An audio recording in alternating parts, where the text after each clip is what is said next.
So across his heart and regretted. Yeah. Means anywhere could be a killer. Wait a minute.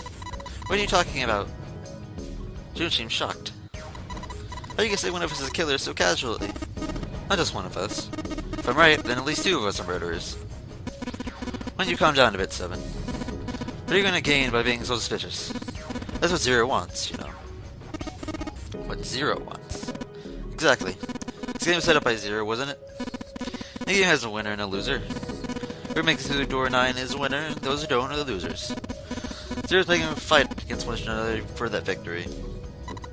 You're saying Zero is trying to split us up by making us fight each other. Yes. That's why we can't let ourselves follow the pre-suspicion. We trust one another and form a strong bond of friendship. That is wound up and starred by Zero's manipulations. And does that mean that the person who killed Snake is almost certainly Zero himself? If there's anyone we should doubt, it should be Zero. Yes, mind this game and kidnapped all of us. It doesn't seem reasonable that you had killed Snake as well. Joel hadn't really considered that. If Seven had killed Snake, then Zero was on the Snake with him. Zero's still on the ship with him.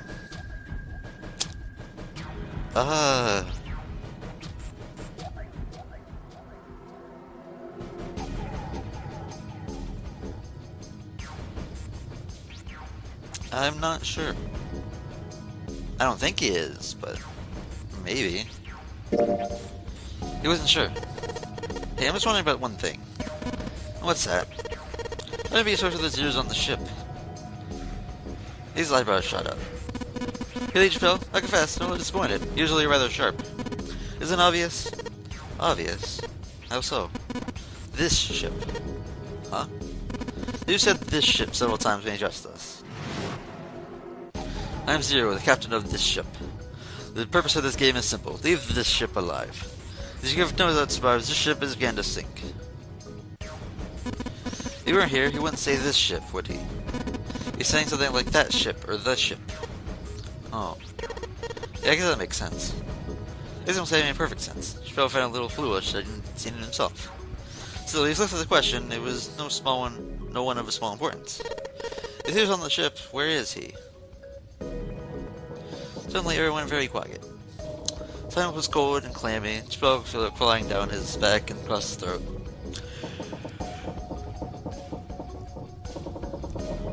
You began to hear the ghosting, most moaning noise. Most later, the person looked more ghost than human appeared. It was Clover. Like the floor, she spoke, and her voice was a cold monotone. I think Zero is one of us. Really? But how could he be one of us? That doesn't even make sense, Clover. What are you talking about? Every single one of us, including the people who aren't here anymore, was there when he gave his speech. That can't be. That's not true. No. Nah. Clover, you're wrong. No. Every single one of us was there when he gave his speech in the beginning area room, wherever that was called. The staircase area. Everybody was there. He couldn't. No, Seven's not one of us. Wait, Seven is one of us. Zero isn't one of us. Yeah. Doesn't make sense, Clover. You're talking crazy talk. Crazy talk.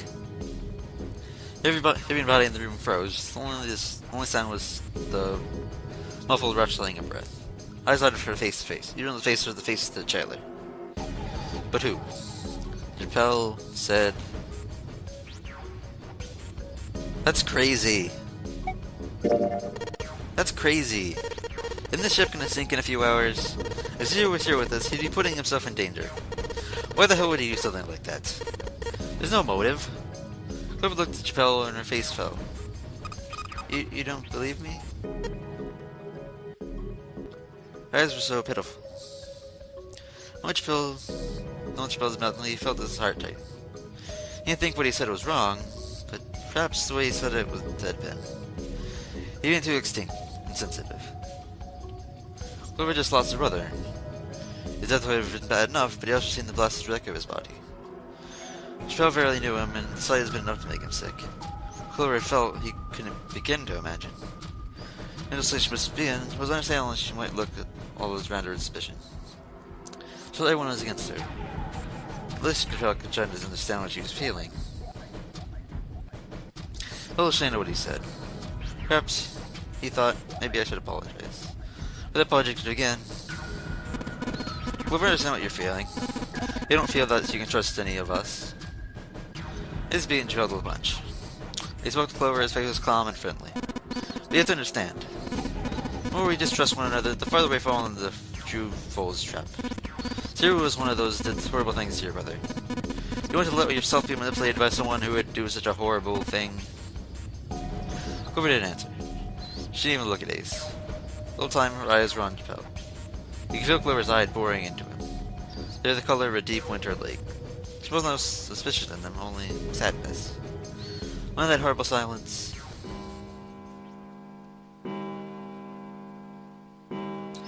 They heard a bell began to ring.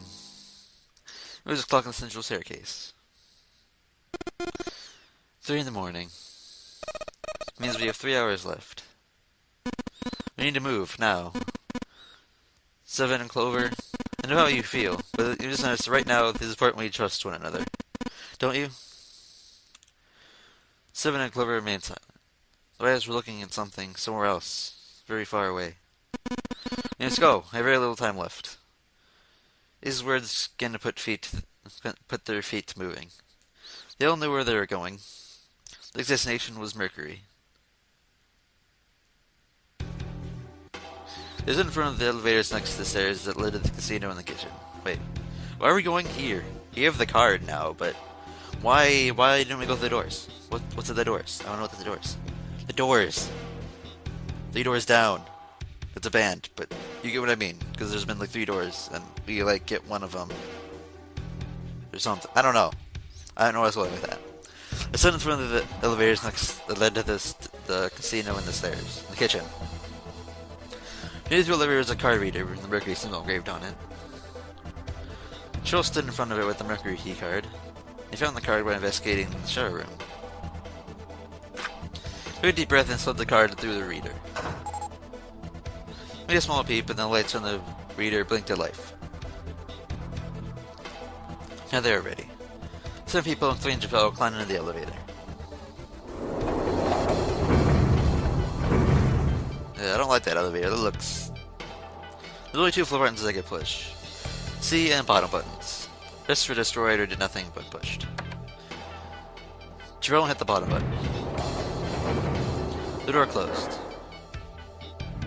Slowly they began to move downward. Sometimes later, all 7 of them stepped off the elevator into the bottom deck.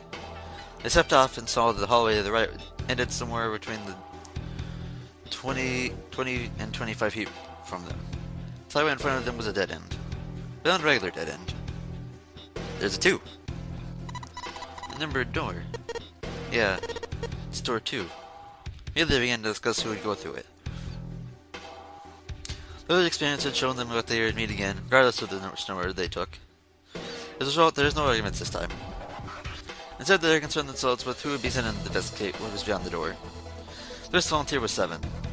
Cheryl followed suit, as being Lotus was by default the 3rd member. 5 plus 7 plus 8 equals 20. 2 plus 0 equals 2. Alright, we're taking off. Okay. Be careful. Please, you 2 act like you're married, you know that?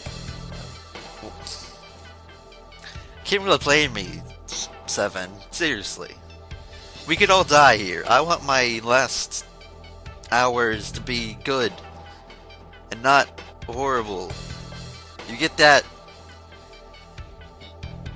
If me and June are gonna be all, like, married couple-esque, close friends, whatever, I don't care. I don't care. My last moments are gonna be happy, damn it.